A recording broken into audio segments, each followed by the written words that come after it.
യാത്രയ്ക്കിടയിലെ മുഖ്യമന്ത്രിമാരുടെ ഗൺമാന്മാരുടെ മർദ്ദനത്തിൽ സർക്കാർ പ്രഖ്യാപിച്ച പുനരന്വേഷണം പ്രതികാര നടപടിയല്ലെന്ന് നിയുക്ത എംഎൽഎ എ.ഡി. തോമസ്.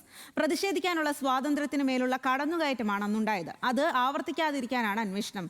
ജനാധിപത്യപരമായ നടപടിയാണ് ആഗ്രഹിക്കുന്നതെന്നും എ.ഡി. തോമസ് ന്യൂസ് മലയാളത്തോട് പറഞ്ഞു. നവകേരള യാത്രയ്ക്കിടെ മുഖ്യമന്ത്രിയുടെ ഗൺമാന്മാർ മർദ്ദിച്ച് അങ്ങനെ അത് വലിയ കേസായി. അന്ന് ആലപ്പുഴയിൽ വെച്ച് മർദ്ദനമേറ്റത് 2 പേർക്കാണ്. ഒന്ന് എ.ഡി. തോമസ്, ആലപ്പുഴയുടെ എംഎൽഎ ആണ്.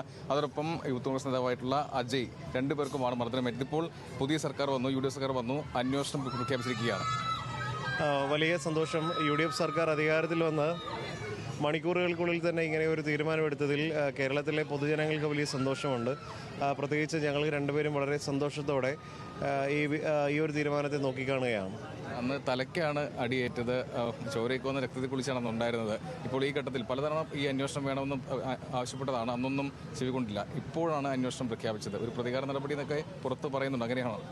അല്ല, ഒരിക്കലും രാഷ്ട്രീയത്തിലോ വ്യക്തി ജീവിതത്തിലോ ആരോടും പ്രതികാര ബുദ്ധിയോടെ സംസാരിക്കുക പോലും ചെയ്യരുതെന്നുള്ള ഒരു നിലപാടുള്ള ആളുകളാണ് ഞങ്ങൾ 2 പേരും.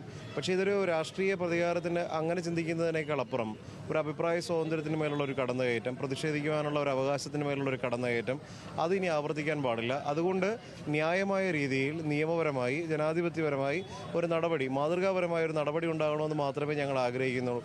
അല്ലാതെ രാഷ്ട്രീയ പ്രതികാരം എന്നോണം അവരെ തെരുവിൽ കൈകാര്യം ചെയ്യുകയോ അങ്ങനെ ചെയ്യുന്നതൊന്നും മാനുഷികമല്ല. അതൊരു രാഷ്ട്രീയപരമായി ചെയ്യാൻ പാടില്ലാത്ത ഒന്നാണെന്ന് ചിന്തിക്കുന്നവരാണ് ഞങ്ങൾ 2 പേരും. ഈ പല കേസ് നേതാക്കളും പറഞ്ഞത് അധികാരം കിട്ടും, അപ്പോൾ ഞങ്ങൾ ഈ കാര്യം പരിഗണിക്കും എന്നാണ്. അത് ഭീഷണിയായിട്ടാണ് അദ്ദേഹം എടുത്തത്.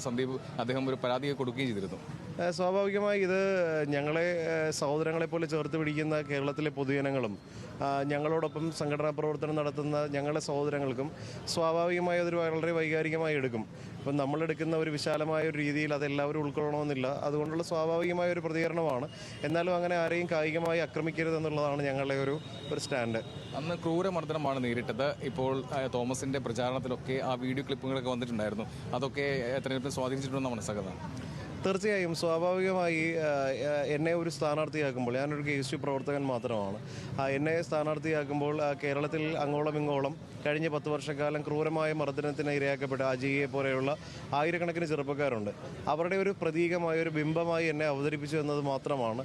അപ്പോൾ ആ ചെറുപ്പക്കാരോടുള്ള എല്ലാമുള്ള അവർ തെരുവിൽ ചിന്തിയ രക്തത്തിന് കേരളത്തിലെ ജനങ്ങൾ നൽകിയ ഒരു സ്നേഹമാണ് എൻ്റെ ഒരു വിജയം. ഞാൻ അതിനെ അങ്ങനെയാണ്, വളരെ വിനയത്തോടെയാണ് ഞാനതിനെ കാണുന്നത്. തീരുമാനത്തെ സ്വാഗതം ചെയ്യുകയാണോ? തീർച്ചയായിട്ടും. നേരത്തെ ചോദിച്ചാൽ ഇതൊരു പ്രതികാര നടപടിയൊന്നുമല്ല. ഈ കേസ് മുഖ്യമന്ത്രി പിണറായി വിജയൻ സർക്കാരിൻ്റെ കാലത്ത് തന്നെ അന്വേഷണം തുടങ്ങിയ കേസാണത്. ഈ കേസിൽ ഇപ്പോൾ സംഭവിച്ചത് എന്താണെന്ന് വെച്ചാൽ പുതിയൊരു ടീമിനെ രൂപീകരിച്ചു എന്നുള്ളത് മാത്രമാണ്. കഴിഞ്ഞൊരു 3.5 വർഷക്കാലമായി കോടതി, കഴിഞ്ഞൊരു 18 മാസം മുമ്പ് കോടതി തുടരന്വേഷണം ആവശ്യപ്പെട്ടിരുന്നതാണ്. എന്നിട്ട് പോലും ഒരു തരത്തിലുള്ള തെളിവുകൾ കളക്ട് ചെയ്യാനോ അല്ലെങ്കിൽ ഹാജരാക്കാനോ ഒന്നും അവർ തയ്യാറായിട്ടില്ല.